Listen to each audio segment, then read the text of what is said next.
GR86 performance. Today we got something different. It's not a TRD part, but it is straight from Japan. It's actually the GREDDY oil pan baffle plate. There's the part number for you if you need it. Anyways, all you're gonna get here is the actual baffle plate with the included little rubber pieces. I'll show you where those go later. Technically they're silicone, not rubber.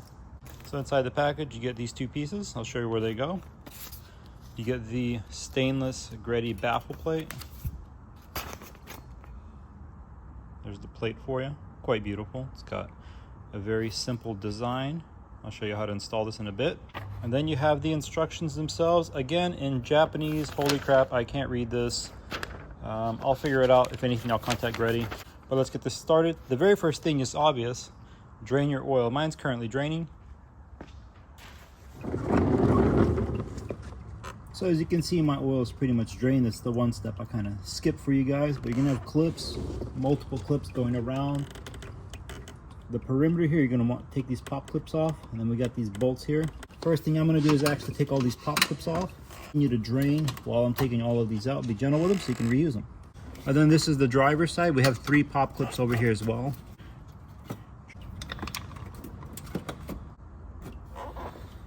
Now I'm gonna be taking off the 12mm bolts.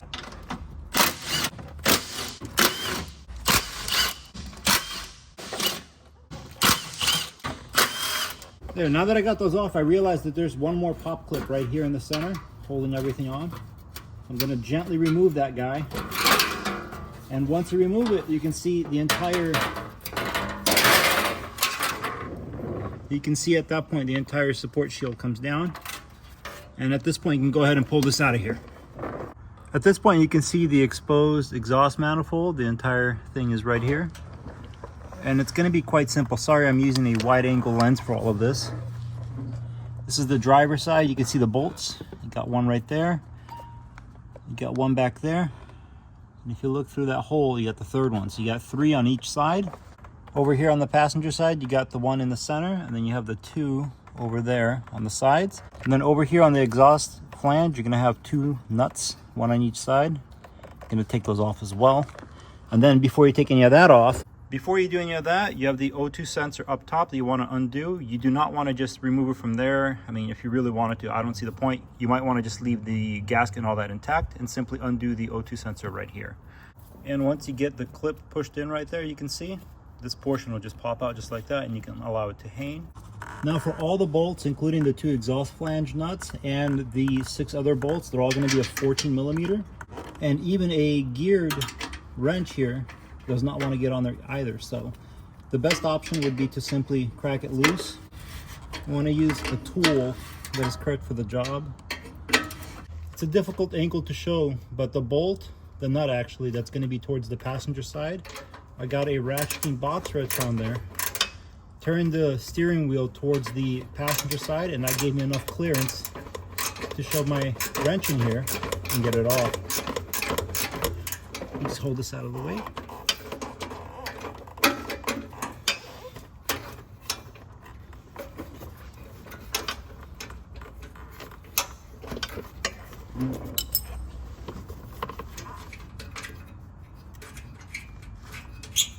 As you can see, it's kind of a weird angle to get things in here, but if you mess around with it, you should be able to get in there and pull these 2 nuts off. They're both finger loose.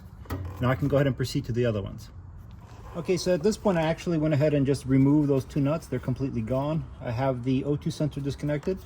Next thing you're going to want to do, and personally I recommend you do this by hand. I have multiple impacts. I'm still going to be doing this by hand,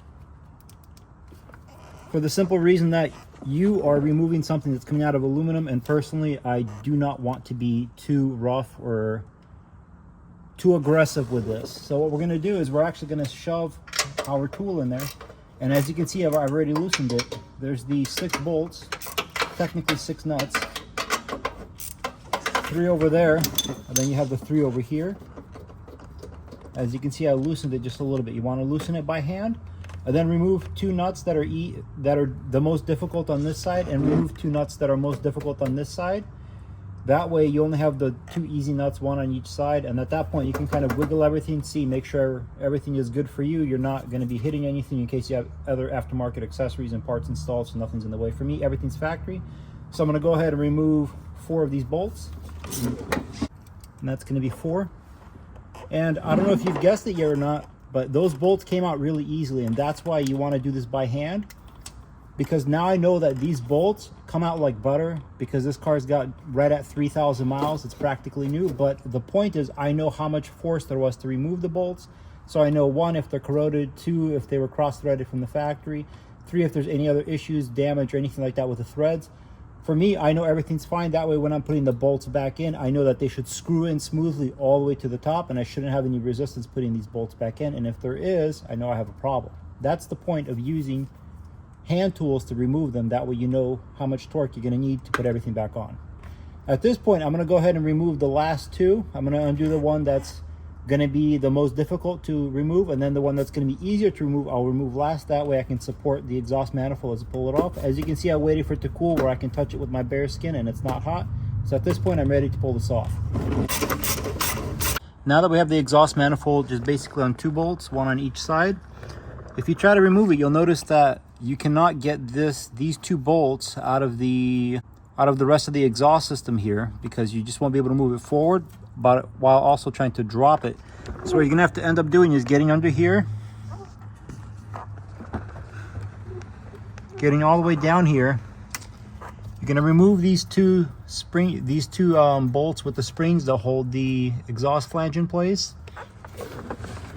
Over here, you're gonna have to remove this nut, and that's gonna allow you to drop the exhaust a little bit and push it backwards towards the rear of the car. And what that will do is that'll allow this pipe to move backwards away, clearing the 2 nuts here, the 2 bolts, and that'll allow you to drop the exhaust manifold out of the way, because this will be gone, and then you can remove the 2 bolts and then drop the exhaust manifold. So I'm going to go ahead and actually undo that off camera, because the camera angles here are garbage. So I'm just going to undo those, drop the exhaust a bit, and then I'll come back. Now, as you can see here, I undid the clamp, I undid the bolt that goes right there, and that gave me the clearance here to where now these nuts, the studs, are clearing this exhaust flange, and that'll allow me to take off the last 2 bolts that are holding the exhaust manifold in place. That's one of my last 2. I'm going to take off these last 2 bolts. I should be able to drop this entire exhaust manifold at this point.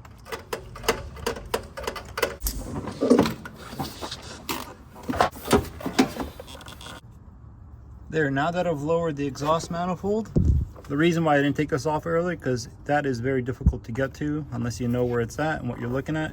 You have the secondary O2 sensor here. This is the post cat. So the first one we undid was pre-cat, this is post-cat. At this point, you can squeeze these 2 tabs together. I'm sure you could do this from above if you kind of shoved your hand down here and felt for it, but I couldn't get any camera angle, decided to do it later. But now that you see where it's at, you want to squeeze those 2. That'll release the harness right here. This gray one is going to be pre-cat, this black one is going to be post-cat. Technically, I could have just undone this earlier. Just like that one's undone, but you have multiple connectors. You have another one of those. They'll plug into the aluminum right here, just above one of your cam position sensors right there. Got the 2 sensors. So you're gonna have one connector right there, another connector back here, and that should allow the entire harness to be free. At that point, you can safely drop the exhaust manifold. There, now once you've undone the post-cat connector, and my bad, there's actually technically 3 connectors on this. For some reason, I remember only having 2. You got 2 of these pull type connectors. They just, push type, they just push into the aluminum there. And then you have the one that I showed you from under here that's got the 2 clips. Once that's off, you got everything free. Now you can see that there's no connections anywhere. You just pull the exhaust manifold out at this point. There, at this point, you have the passenger side, driver side, front of the engine. So there is how everything looks. It's a little bit wet for me draining the oil, but you have all your bolts going all the way around. At this point, since I've already drained the oil, I can go ahead and remove all these bolts. They're all 10mm.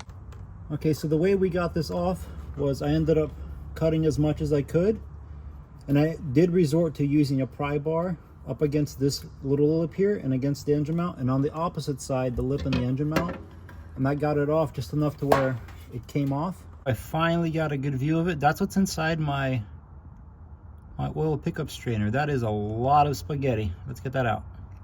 There, now that I have the oil pan pretty much cleaned, prepped, ready to go, as you can see the surface is pretty good. There's two things we're gonna do.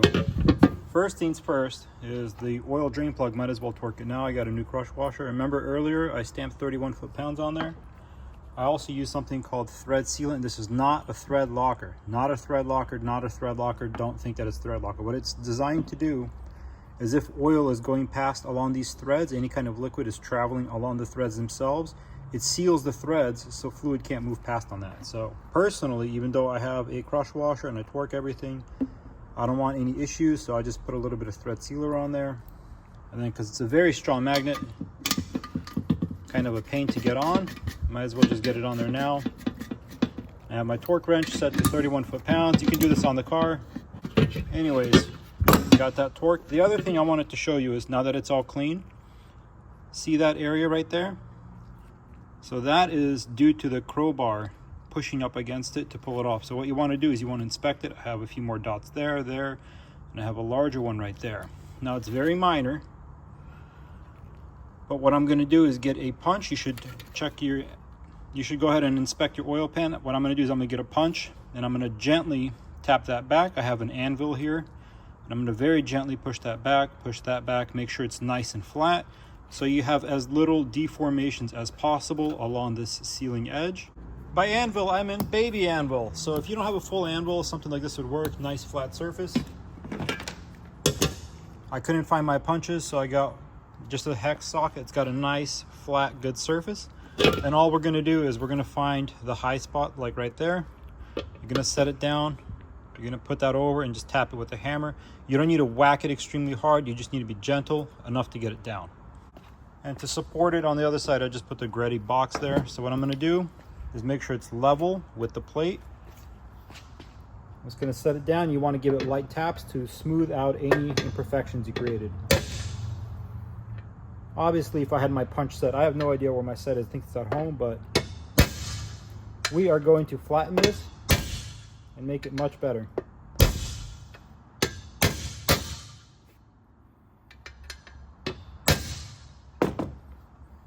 As you can see, this one is almost completely flat, and on this side it's barely visible now, and to the touch it's very smooth. It's not perfect, but it's very smooth. Now I'm going to tackle these bigger ones, but you get the idea. I'm going to go ahead and just finish all these off and get it as good as I can. And as you can see, with very little effort, minimum work, the pan itself is very flat. It is not really damaged on this side. I got everything cleaned off. And before we apply any RTV, we're going to disinfect.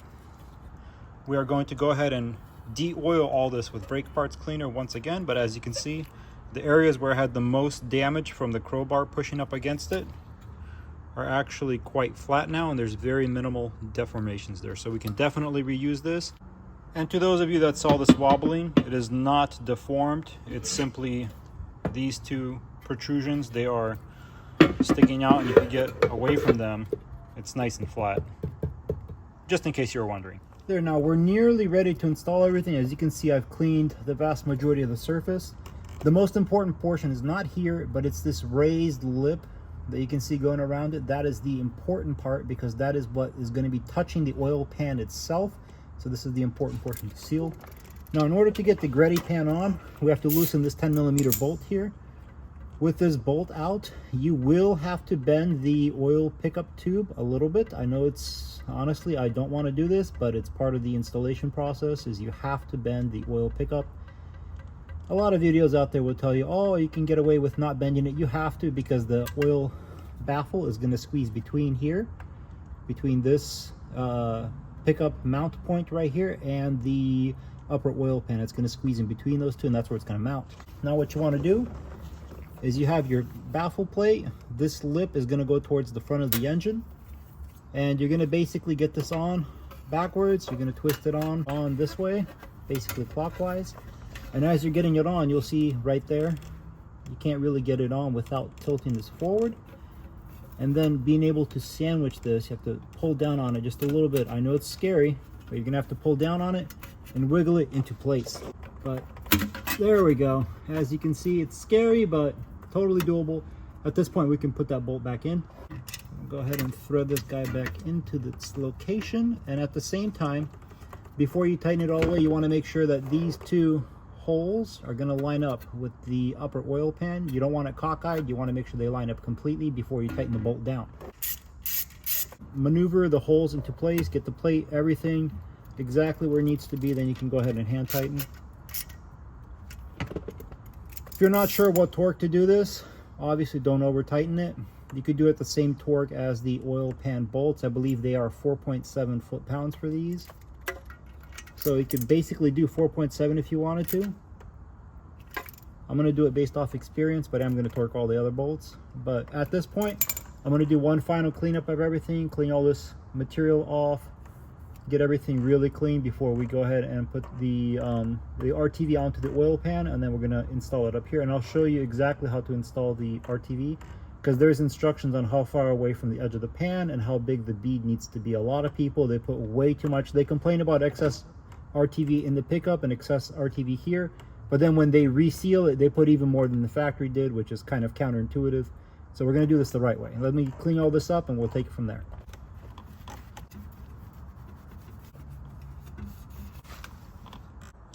Anyways, before we go ahead and get all this prepped, you have the bolt pattern here for torque. Don't forget it's 4.7 foot-pounds for installation as far as the torque on these bolts here. You have these bolts, all that's good to go. I can't read Japanese. It says 6.4 Newton meters. I'm assuming that might be for that bolt over there, but I know that for a fact that these are 4.7 foot-pounds, so that's what we're going to do. But we're using this for the pattern on how to tighten this properly. It's also showing us that those two clear washers, these guys will be replacing the factory ones that used to sit here. So before you put this on, got to make sure that these two are going to be sitting there, right? Now obviously it looks like I got a little bit of dust or something on there. Oh, it's a little bit of cardboard from packaging, but obviously make sure all this is completely clean. Make sure these are clean where you're going to be installing them. But before we put the bead on here, there's a few things you need to know. The bead itself needs to be 4.5 millimeters plus or minus half of a millimeter. So minimum 4, maximum 5. This is exactly 4.5, the bead that I cut it out. Another thing is you have a distance of where you can do from here. Basically you can do 10.5 millimeters minimum. So let's go ahead and zero that. So you can do a minimum of 10.5 millimeters away is the outside of the bead, and 3.5 millimeters from the inside of the bead over here is the closest you can get. Let's get that down to 3.5 so you can kind of get an idea of how far from the inside the bead needs to be. So that right there needs to be the maximum of the outside. 13.5.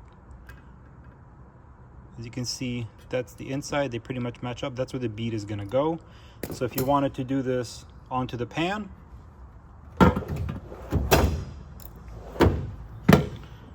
then your bead would basically be running right along here, and it would go around these guys and then run along this edge right here, and then go around that like that. And the bead itself needs to be 4.5 millimeters, which is that size right there. So as you can see, that would cover that area perfectly. And that kind of explains why there's a bit of RTV on the inside.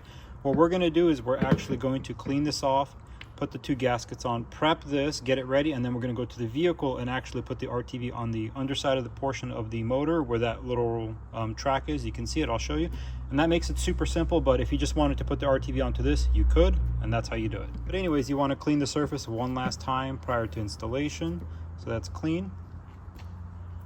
I'm going to go ahead and wipe these guys one last time to make sure that they don't have any excess garbage onto them. Kind of like this one has a little bit of cardboard on there. So I'm going to clean these guys. They're completely clean. The surface is completely clean. And one more thing that most people I find they miss is I take a tool and with a wire brush and I run it across these, because as you can see, all of the old RTV is completely gone. I have completely cleaned them, and I'm also going to apply a bit of the thread sealer on these threads prior to installation, just to make sure that any oil that might be trying to escape down the threads and out of the bolt does not, and keep everything completely sealed and oil free from any leakages. So we're going to go ahead and prep these. This is prepped. We're going to get everything underneath going. So while I'm down here, I'm going to go ahead and give this one final wipe. Give the entire edge one final good cleaning. Now what I'm talking about is you could put the bead onto this portion of the seal. As you can see, it's not very wide, but that is exactly where the RTV needs to go. So we're going to get our Dana tool onto the RTV. Start squeezing out just a little bit so I can get it going. Now you could do it this way, to where you put the RTV onto that exact track like this, or if you wanted to, you could do it the oil pan method, to where you put it exactly onto the pan. I'm sure if you wanted to, you could Google an image of exactly where this goes. It's not that difficult. This is just a little bit time consuming to get it done very appealing to the eye, while at the same time having enough RTV to properly seal this, because if you do this wrong, you will have a leak.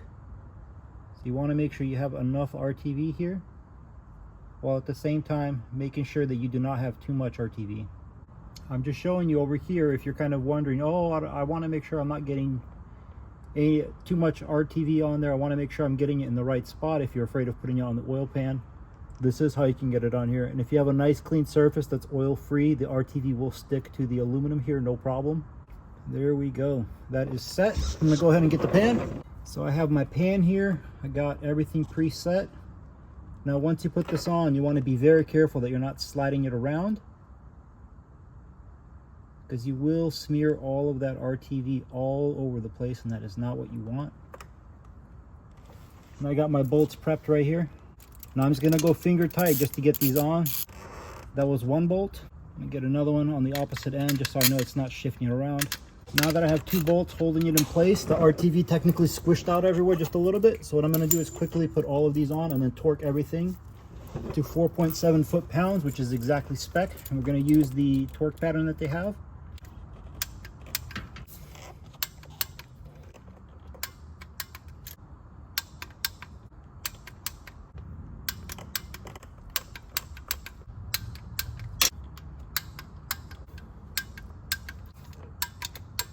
At this point, you can see that all the bolts are torqued and marked.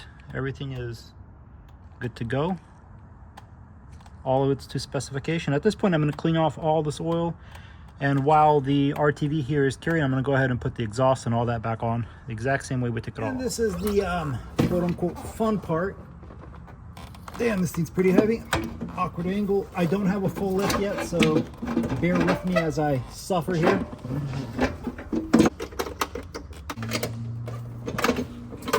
Okay, so I got two bolts kind of started. At this point, we're going to go ahead and get all of them threaded all the way on. There, now that we got all these bolts started, everything's kind of in place. We're going to go ahead and torque the 6 bolts to the 48 foot-pounds. That's what I have my torque wrench currently set to, and I recommend you always start off from the inside bolt.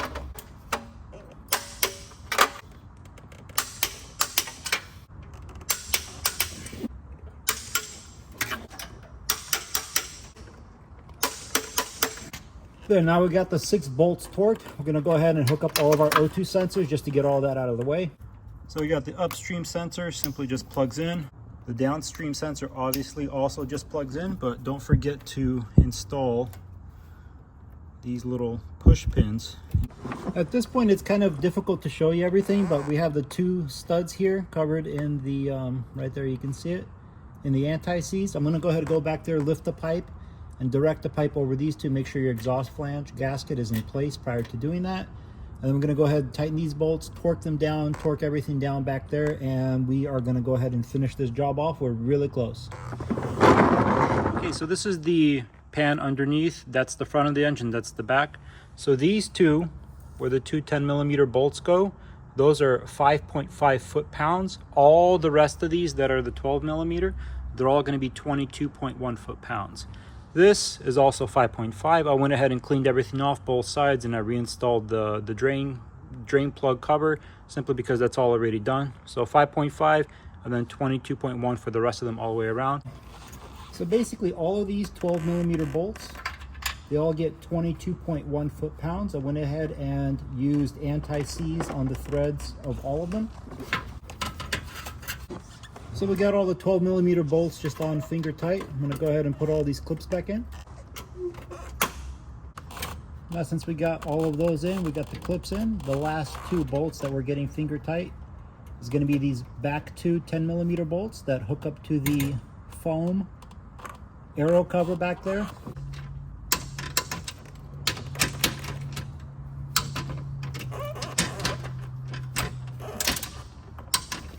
That's those. Now since those are done, the last ones is the 12mm bolts. They all get torqued to 22.1. I don't have a torque pattern, so I'm just gonna kind of cross it all and then just go in a circle at the very end.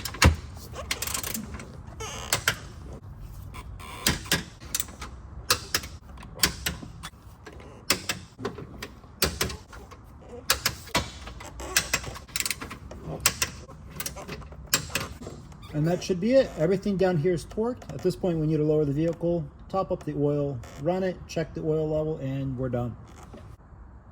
At this point, it's just a matter of topping up the engine. I've obviously lowered the car back down, but it currently has no oil in there. So what we're gonna do is we are going to completely fill up the engine. It takes 5 liters if you're curious. You're gonna need 0-20. I'm still kind of doing the break-in, so I haven't deviated from the 0-20 recommendation. But at this point, everything should be cured. I'm gonna go ahead and add the oil. And if you want it to flow a little bit better, you could technically pop open the dipstick there to allow pressure to escape quicker. Do 5 liters of oil. Testing, turning the engine on, letting it run for a while, and making sure that there's no oil leaks from underneath. But anyways, the point is that at this point, all we have left to do is to start the engine, run it, check underneath the vehicle, see if there's any leaks or anything like that. Technically, you could have left the aluminum skid panel that goes underneath the engine here. You could have left that off in order to do this check. But I'm confident in my work, so I'm gonna go ahead and start the engine, let it run for a few minutes, check the oil level, make sure everything's fine, and then at that point, we are going to go ahead and look for leaks. If there's no leaks, we're good to go. I recommend you check once a day for leaks for at least a couple of days just to make sure everything's fine and not springing up a leak anywhere like that. But other than that, this should be it. Let's go ahead and get it started.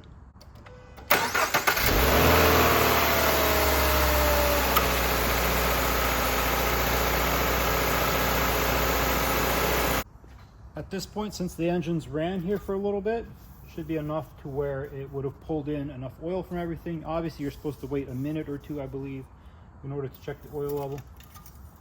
I know the oil level is perfect because I did a full change here on it. Yep, everything is good. So at that point, we're finished. You went ahead and installed the GREDDY oil pan baffle on your vehicle. Congratulations. But that should be it. This should be the full installation. You got all the torque specs, you got all the procedures, everything, how to do it all. This is the first aftermarket performance mod that this particular vehicle has had.